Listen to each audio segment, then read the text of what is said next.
Welcome to my budget deck channel, where I try to make decks as cheap and playable as possible. So if this is something you'd be interested in, then why not subscribe? We'll start off with the card by card. We have the small level Witchcrafter package, which is triple Genni. You can run 2 if you want to, and you can cut some of the other ones, but usually you want to run other consistency cards then. I've seen like lots of people play some Magician Souls plus Illusion of Chaos plus Preparation of Rides, so you can actually, well, discard some of your spells, add them back in the end phase to get some draws in, and can also go into some, well, extra deck shenanigans, I want to say. There's lots of plays connected to this, but obviously, even though these cards are part of a structure deck, I do not want to count them towards the budget kind of count, but you can run these and possibly cut like 1 Genni, cut like 1 Potterie, cut like certain other cards in here, and then run like 2 of this, 2 of this, 2 of this, and then you have roundabout a good consistency package that you can be running. But at the time being, we do want to run like a good counter of normal summonable Witchcrafter. So in your turn, you want to at least, starting turn 1, you want to at least draw 1 of them, and technically a maximum of 2, but obviously statistically it's unlikely that this is always going to happen. There will be some duels where you only start with 1, or where you will start with like none, or where you will start with 3. So this is the problem that this deck can have.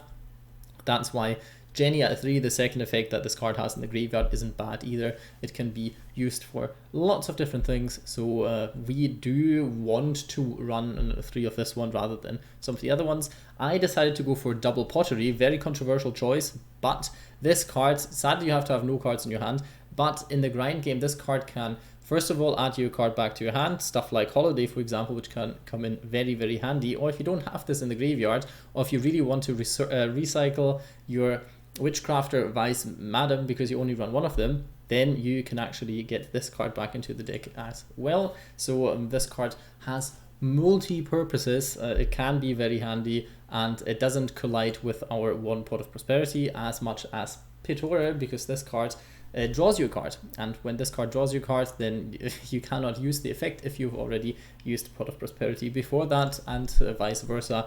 So we have this technically as a problem, but it doesn't really happen all that much. You can switch the ratios, it doesn't collide that much since we only run 1 Prosperity. It's not that problematic in the end. So if you feel like you rather have the discard and draw 1 card and get rid of certain cards in your hand that you can't use, because you do run still quite a lot of Witchcrafter spells, not as many as in my first deck profile, but still a few, then you can change the ratios as well. But I wanted to keep it so Pot of Prosperity is not in the way of your main plays from time to time.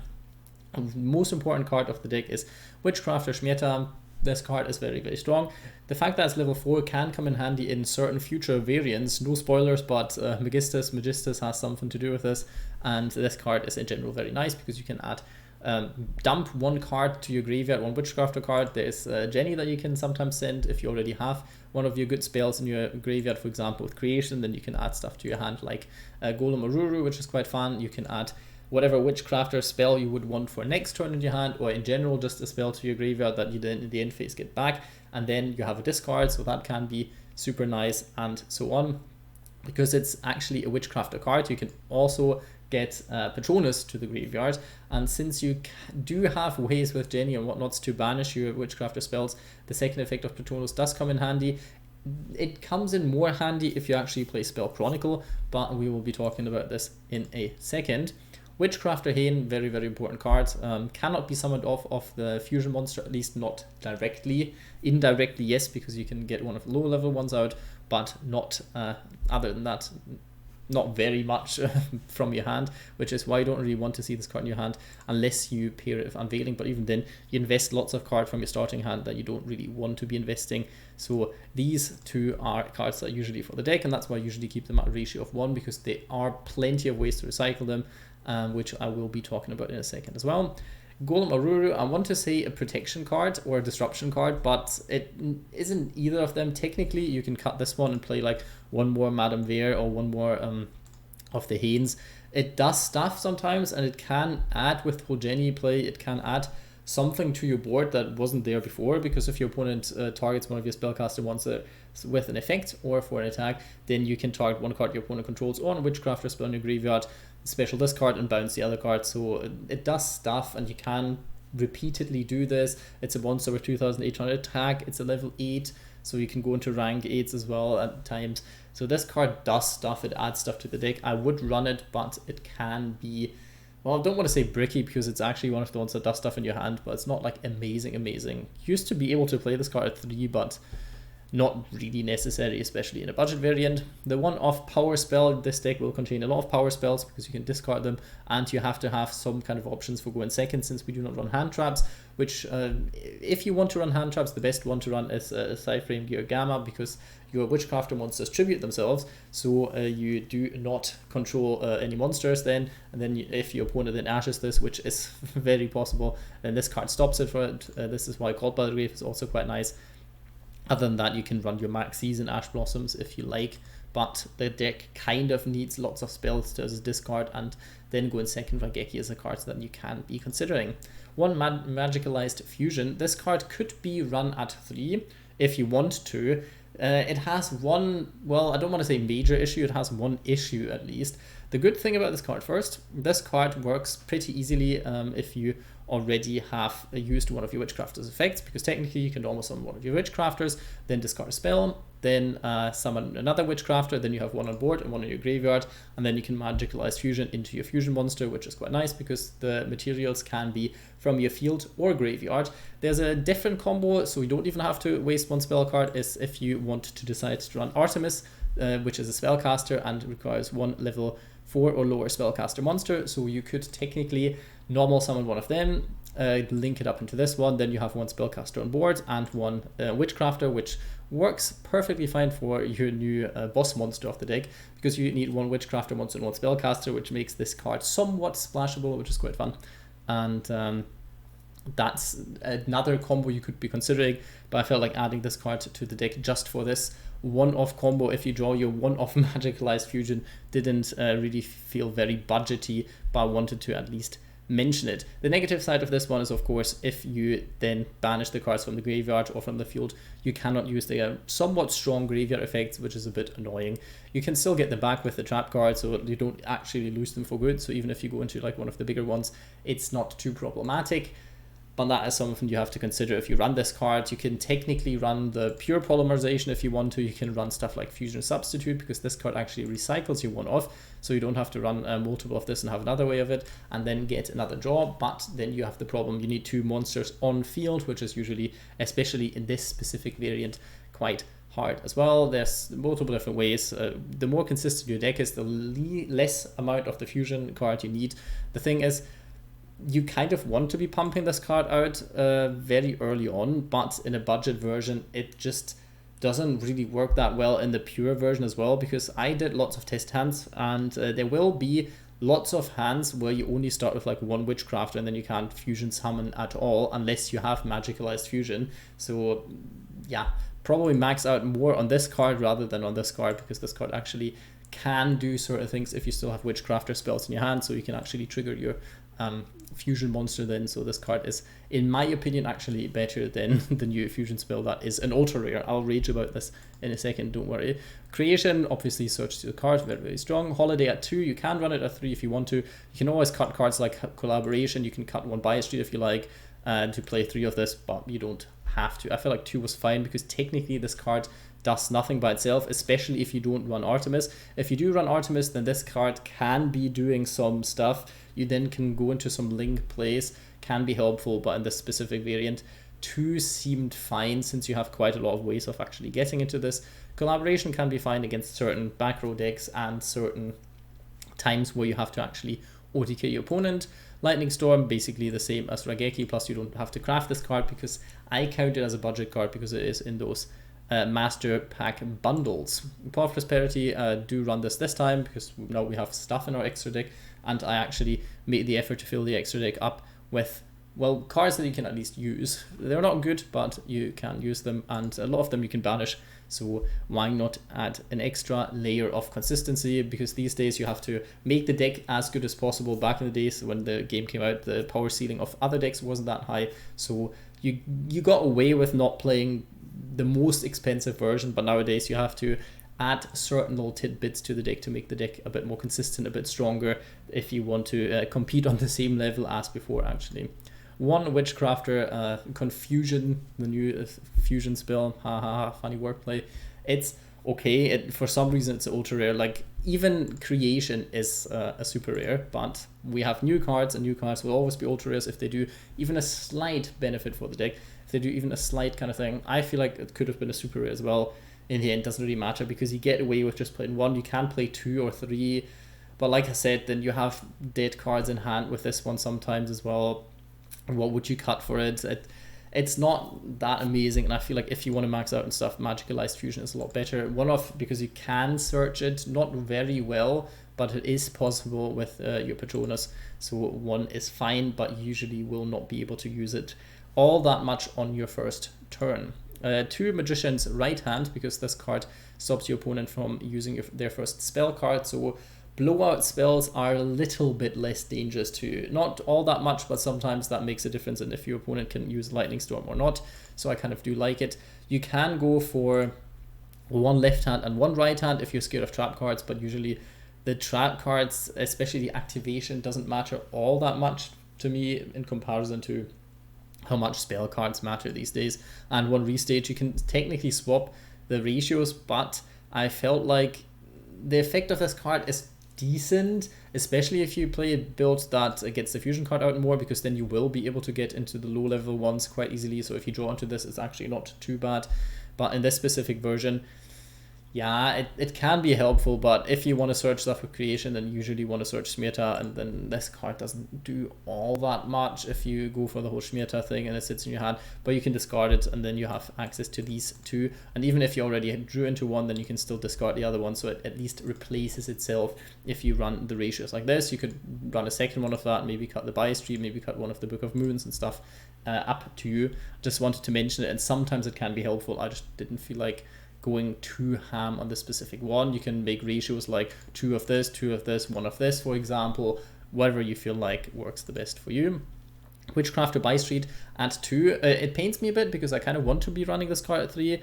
And technically I thought about taking out 1 Unveiling, but you kind of need Unveiling so your opponent can't respond to the activation of your spellcaster monster's effects for the rest of the turn, which is very important. So Bystreet, yeah, Bystreet is very, very strong. It's more annoying than you think, and the fun fact is technically it pairs quite well with Torrential Tribute, but decided to cut that one because we wanted to focus more on the spells in this specific variant, because spells can be discarded as well, and spell effects do stuff. Had to cut it down, but technically 3 of this isn't bad either, in my opinion. Book of Moon, very, very strong card. Well, it's okay going first, it's good going second.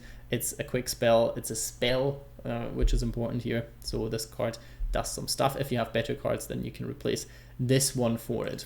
Forbidden Chalice, kind of the same concept, a bit better than Book of Moon in my opinion, because it's kind of like an impermanence, but in a spell variant and in budget. So there's that. 1 Draping, if you play against certain like back row decks, certain floodgatey kind of decks, sadly it only bounces it, so it's a bit annoying, but sometimes it's enough to actually finish off your opponent in 1 turn. Witchcrafter Unveiling, this is like a hit or miss card. You can get away with just running it at 1, and usually you don't really want to be summoning stuff from your hand like this because you do waste 2 cards in your hand, but hand traps are, especially Ash Blossom, is very, very, very annoying for this deck. So using Unveiling can circumvent this, fit the ratios to your personal needs. I felt like it does come up sometimes, and sometimes it gets stuff out of your hand that bricks in your hand as well, so it's not terrible, but you can cut it down to 1 if you want to, and if you have different cards you want to be running for it. 1 Forbidden Droplet, same as Lightning Storm, basically counted as a free card at this point, and it is a very, very strong card in this specific deck. 2 Witchcrafter Patronus, probably one of the more controversial cards in this deck. I don't think many people run this card anymore, and I understand why. In the budget variant, it kind of makes sense though, because you can then recycle your Witchcrafter fusion monster, which is very, very important for this specific variant and in general for the deck right now, because this card does basically everything. So this card helps very much. It can search your fusion on the crackback, which can be somewhat strong as well, although you will possibly be lacking monsters in your hand again. There's always that. It's a bit annoying. I feel like this card should have worked like a magicalized fusion or something like this, or should have done something different than it does. It's a bit annoying. In the end, it is like what it is. But that is how the card kind of works. And technically the graveyard effect isn't terrible, but Spell Chronicle version is a lot better, because then you can actually add 5 spells to your hand, and technically you can actually get this going during your opponent's turn then, so you still can't use the fusion during your turn, because this card, except the turn it was sent there, you can still use it during your opponent's turn since it's a trap card, but you cannot use it the turn that it was sent there. We have, for the extra deck, the only card that actually matters in this extra deck is the new fusion monster. This card does everything.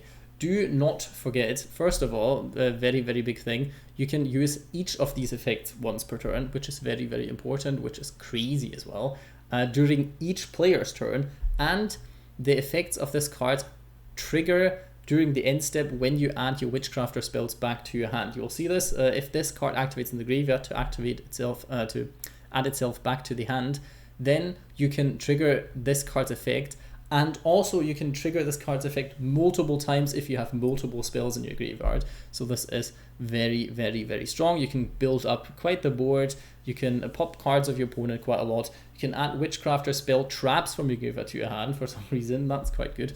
So this card does very, very much. That's why technically you can play a version that focuses more on this, and I will be making one in the future, but this one is meant to be more pure, and then the whole stuffing this deck with fusion spells doesn't really do as much as I thought. Like, I tried it out with Poly and things, keeping it cheap, but it just didn't work the way I wanted to, because then you have to run lots of Witchcraft or other spellcaster monsters. There is a combo with Rilliona that you can play, then search them there, like Magistus, Fusion Spell, and so on, but I will be going into this in a different deck profile. Some other cards, rank 1s, rank 4s, rank 8s, because technically even the Fusion is a rank 8, so you can go into very, very interesting cards. One Track Black as a generic Link 2 can be somewhat interesting. One Proglio, one Cross Sheep, one Codebreaker if you need to beat over certain things, Geonator Transverser, Decode Talker, the budget hero, Power Code Talker can come up, Raster Liger as the Link 4. Obviously cards he would be running is stuff like IP Masquerena and Nightmare Unicorn and whatnot in combination, Appaloosa possibly, Selene, very, very good card in this deck as well because of the whole spellcaster kind of thing, and you will have lots of spells in the graveyard, what a surprise. So this is the deck profile. Let's get to the rating. Strength of this deck, it's very hard. It is very, very, very hard for me.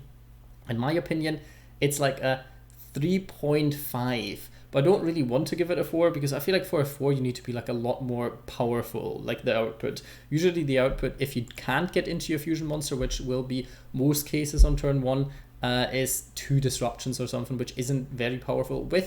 If you had like permanent access to the fusion, with the fusion it's definitely a 4, but in my opinion it's like a 3.5 bordering to a 4, but I'm still only going to give it a 3 right here. For consistency, basically only a 3 as well, but more on the lower side, because yes, it is somewhat consistent in setting the standard play up, but it's not very consistent in getting the boss monster out for some reason, because the fusion spell isn't actually designed all that nice.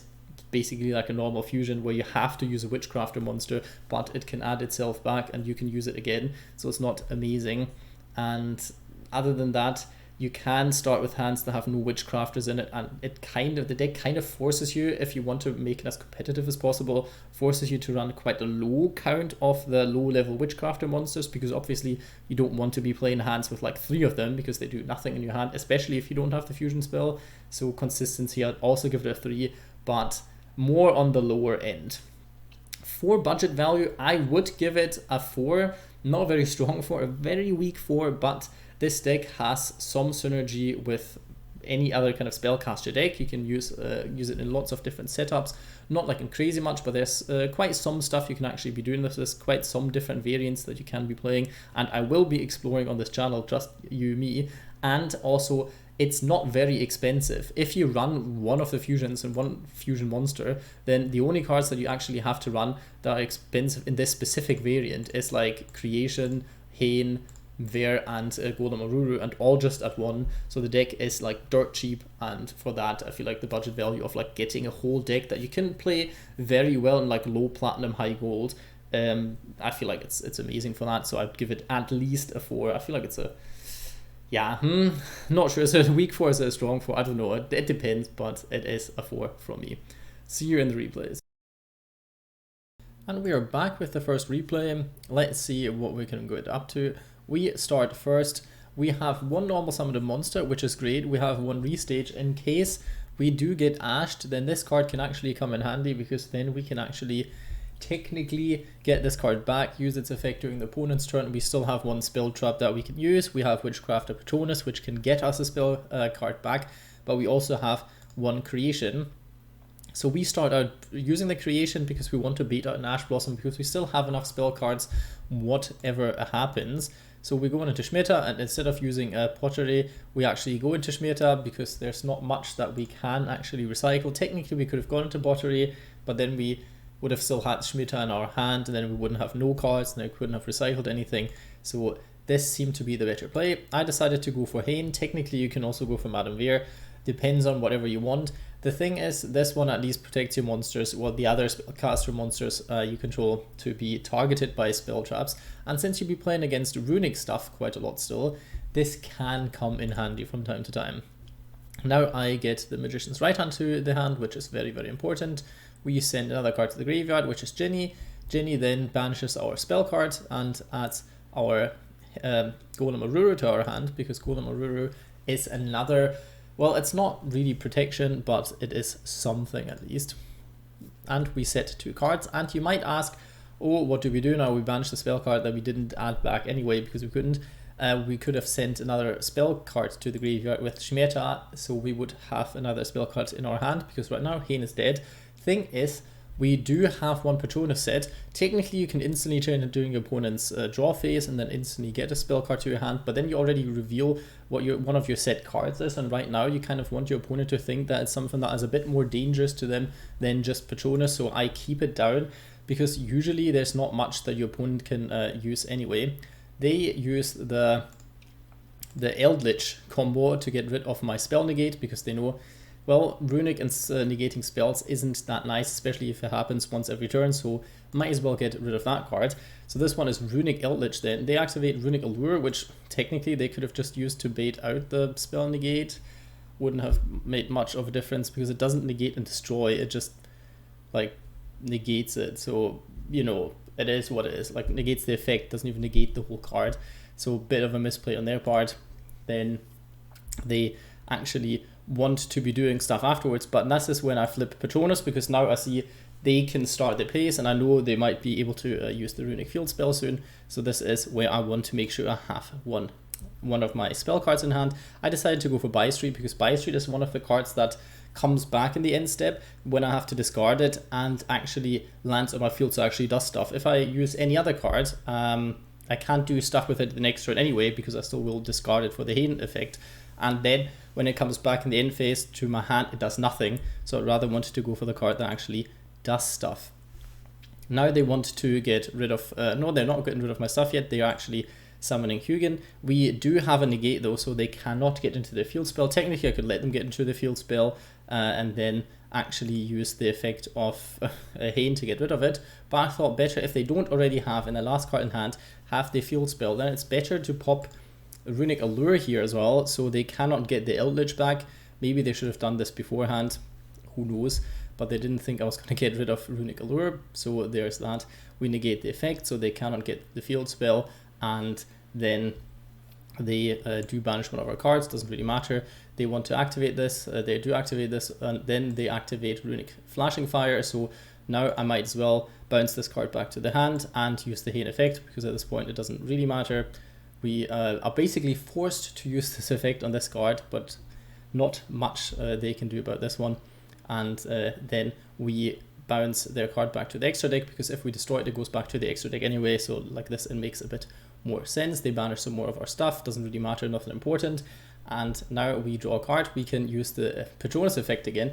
Patronus is very fun against Runic because you will most likely have something in your banished zone that actually does stuff for the first and the second effect. So this is somewhat of a, I don't want to say a good matchup, but this is one of the reasons why Patronus works. Now we can actually search the fusion card, since we do have 2 spellcasters in our hand, which is very good. And we can go into the fusion and show off what the fusion can actually do. Very much so, which you will see in a second. Now we can use Potterie's effect because we don't have any cards in hand, which triggers the effect of our fusion monster, and our fusion monster can then special summon 1 level 6 or lower spellcaster monster, Witchcrafter monster actually, and we add our Witchcrafter Schmietta back to our hand from our graveyard, which is very important here because if you can do the maths, this should be game, and since I know our opponent doesn't have anything, just going for game actually works. You could also go for rank 8 here if you want to. You can stall it out a bit more. You could have added spell cards back to your hand, and so on and so on. This worked out really well. Hope you enjoyed the deck profile. Hope you enjoyed the combo guide. It's not really a combo guide, but I did show off everything that this deck kind of can do. And there will be more replays coming because I love this deck and I love playing it. That's it for now though. Don't want to make this video too long.